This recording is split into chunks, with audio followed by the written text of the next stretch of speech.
welcome to the Orange County Crosstalk Show. I'm Alex Bolourchi. And I'm Michelle Bolourchi.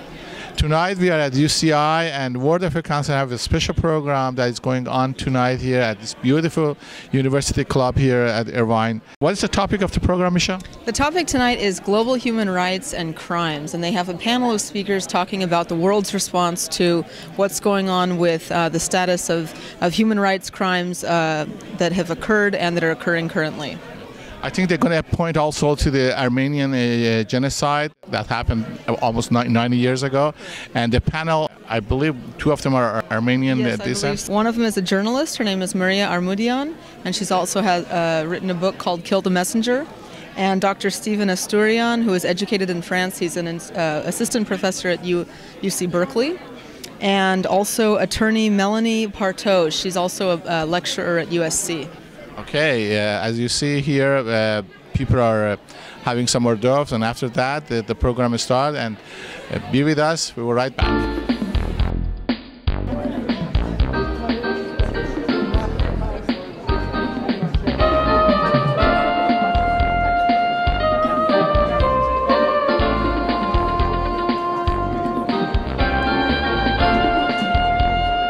Hi, and welcome to Orange County Crosstalk. I'm here with Morga Armoudian, two of our speakers, as well as Melanie Partow. They're both of our speakers here at UCI's World Affairs Council event tonight. And Morga, could you tell me a little bit about what the focus of this talk is today? I have studied media's role in political outcomes like genocide, war, peacemaking, human rights, democratization, environmental issues. And so tonight we're focusing mostly on human rights, genocide, and peacemaking. And so I'll be talking about some of the case studies I did in my book, and talking about how media contributes to either fomenting kind of hatred towards a particular group so that they violate their human rights or commit genocide, or if they help people understand each other and come together and resolve conflicts. Okay, so you have some insider knowledge as a journalist, is that correct? Well, I have been a journalist for a very long time, but I've also, studied this material as a scholar, and that it came out of my scholarly material mostly. Okay, so two great perspectives on that then. Okay, thank you. And then Melanie, you are an attorney as well as a lecturer at USC. So can you tell me what you're going to be telling us your perspective on this? Well, I'm actually very excited because today is April 26th, 2012, and we have a landmark decision from the Special Court for Sierra Leone finding Charles Taylor guilty on all 11 counts that he was charged with crimes against humanity, terror, enslaving children. And so the focus of my portion of the panel will essentially be just to discuss the different methodologies and mechanisms that exist in the international community and at the domestic level to hold perpetrators of human rights abuses accountable. Okay, excellent. So are we also focusing a little bit on the Armenian genocide in view of the fact that Tuesday marked the anniversary back in 1915? Are we going to be also kind of underscoring that? Absolutely. Okay, and Morga, your take?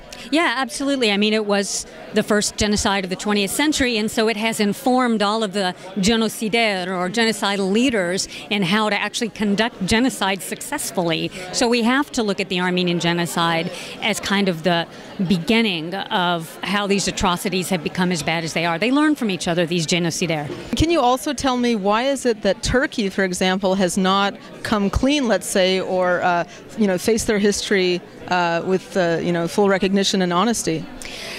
I think fundamentally it has to do with the issue of reparations, because once they apologize and admit what really occurred, there is a whole mechanism towards restoring, even though most of the survivors are, dead, but their offspring are alive, and the lives are dead, the land has been taken, the property is all gone, people's offspring have been completely off track as a result of this, psychologically traumatized, on and on and on. So there's a big issue of, restitution and reparations, and I think they're afraid of that.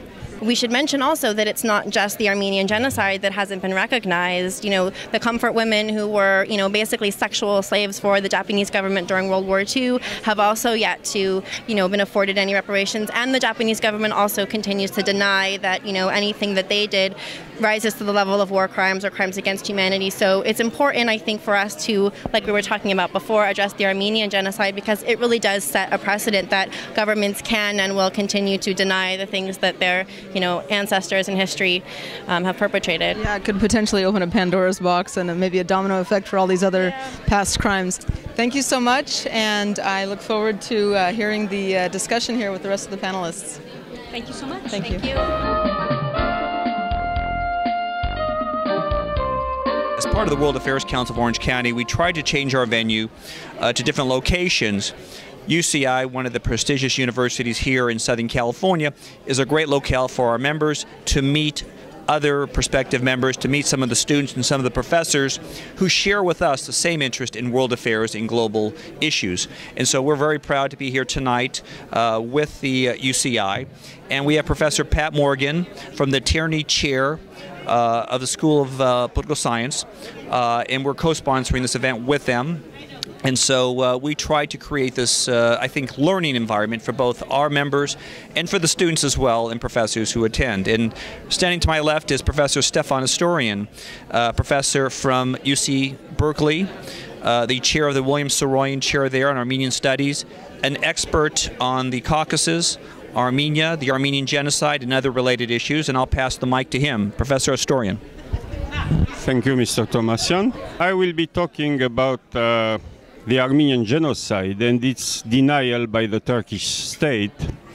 And I will emphasize the efforts that have been made over the past years and decades to have the Armenian genocide recognized and some kind of reparations provided to the Armenian people.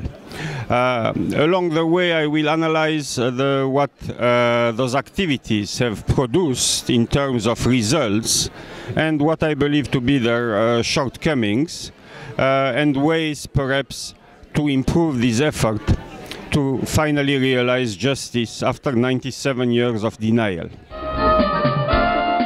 The question is, French judicial parliament decided against the criminalization of the denial of Armenian genocide. Don't they have the similar law for the denial of the Jewish Holocaust? How do they explain the difference? And I wanted to add to that also, if possible, for the panelists to address the issue of justice versus free speech, as well as how does that work out in a court and in the legal system. The question refers to another similar law, which is commonly referred to as la loi Guessot, the Guessot law, after the name of the deputy who brought the bill to the parliament.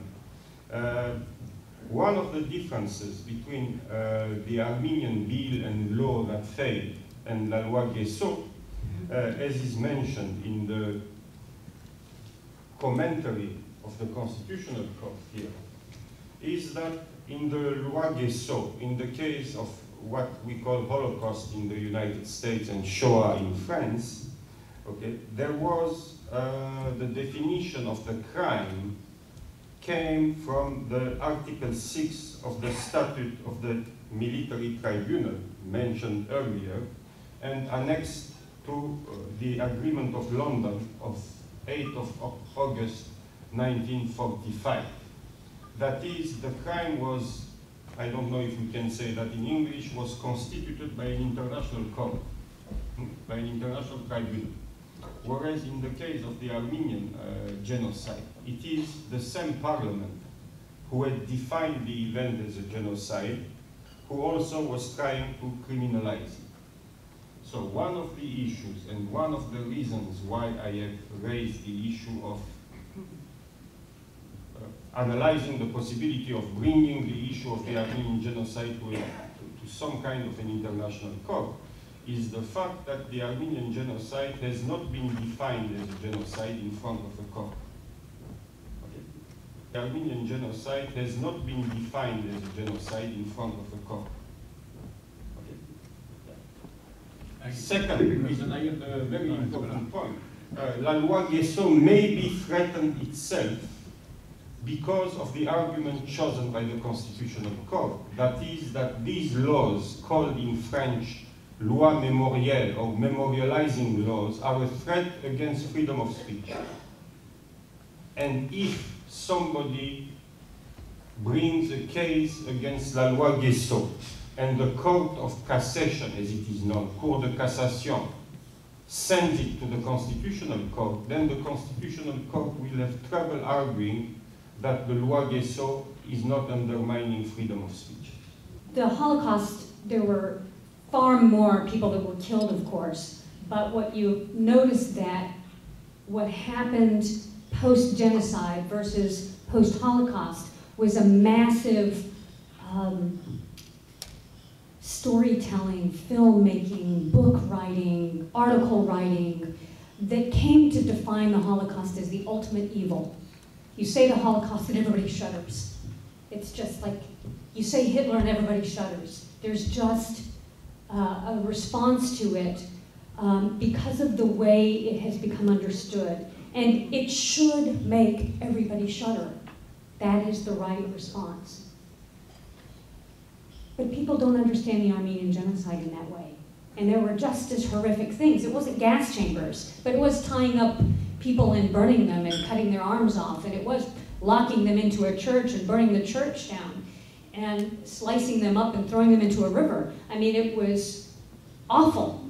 You can't compare awful to awful. It's just awful. But people don't understand it in this same way. There has not been in the public sphere enough for people to put it into this category of, you know, all genocide, all human rights violations of this sort are all the ultimate evil. So there's a big difference in criminal law between what we call the actus reus and the mens rea. The mens rea being the state of mind or the intent that a person has, the desire for the destruction of an entire ethnicity, not against the law, but the actus reus, the action of actually carrying out that intent. When you put those two things together, that's when you have genocide. That's when you have conduct that's criminalized. So it's a really difficult question that you ask. How do you walk the line between free speech and justice for victims of genocide when a government isn't willing to acknowledge that a genocide has taken place? And I think perhaps we can look at examples that are outside of the retributive justice model, outside of like a court system where people get prosecuted. For example, in Sierra Leone, they have something, and they did this in South Africa as well after the apartheid regime ended, something called the Truth and Reconciliation Commission, where not only victims, but perpetrators voiced what had happened. They acknowledged it, they admitted it, and victims also discussed what they went through. And then as a community and as a group, I mean, it took years, but as a community and as a group, they themselves discussed how to move on or not, and it's a different form of justice. So I think, you know, it's definitely a policy question as to whether or not a government's going to criminalize the, you know, refusal to acknowledge a genocide. But in Europe, you've got to understand that all of the countries that are members of the European Union and have signed and ratified the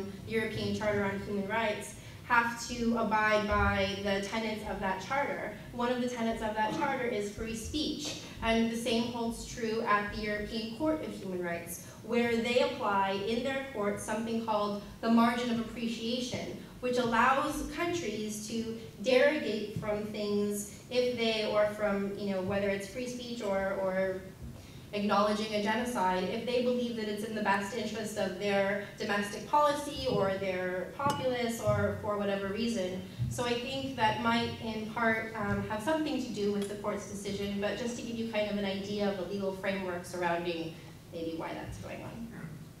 Or the victims are in prison. In large part, that depends on where the human rights violation took place. There's the Inter-American Court of Human Rights, which hears complaints about human rights violations from North America, South America, and Central America, so you can petition there. The individual who suffered the human rights violation doesn't need to petition themselves. They can be represented by a non-governmental organization or other entities of civil society, like the World Affairs Council, for example. The same thing with the European Court of Human Rights. There's also an African Court of Human and People's Rights where you can petition for human rights redress, and then of course at the International Criminal Court they receive communications all the time, and most of the time I will tell you the communications about the human rights violations don't come from the victims. They come from anonymous witnesses or organizations, grassroots organizations who are on the ground, most likely members of humanitarian aid organizations that have no role in the conflict whatsoever, and then of course journalists and members of the media. With respect to the restitution question, is there restitution? Yes. All of those courts that I listed, the African, Inter-American, and European courts, have the power to order that the perpetrator pay restitution. The International Criminal Court has something called the Victims' Trust Fund, which is a group of people who sit on a council and they can order the perpetrator to, once he or she is found guilty by the trial chamber, can order that person to pay restitution to the victims. And that restitution, interestingly, can either go to an individual or to an entire community or a village. And does it work? I think it works. I think it goes to rebuild societies, communities, build schools, hospitals, and educate people about ongoing human rights violations. The role of the media in terms of sometimes fomenting these types of atrocities and sometimes actually helping the victims. You can go through that, please.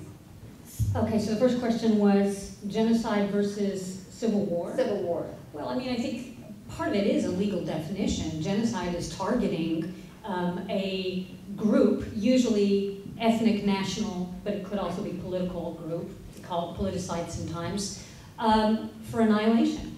I mean, that's fundamentally what the definition is, versus civil war, which is groups within a society that are actually at war with each other. You could call potentially the Northern Ireland conflict a civil war. Some people call it a civil conflict, some people call it a civil war because of the number. But you know, it wasn't genocidal in that way. So that would be a legal definition. However, that said, again, there's always an understanding definition, and I think one of the issues with the Armenian genocide is that the Turkish government has tried to define it as a civil war. And that is how they try to get themselves off the hook, which, by all the records, it is very clear that it was a very calculated effort to annihilate an entire race. And in fact, the word genocide came out of the Armenian event. Raphael Lemkin, who invented this whole, really the law came from him, was talking about the Armenian people when he talked about genocide.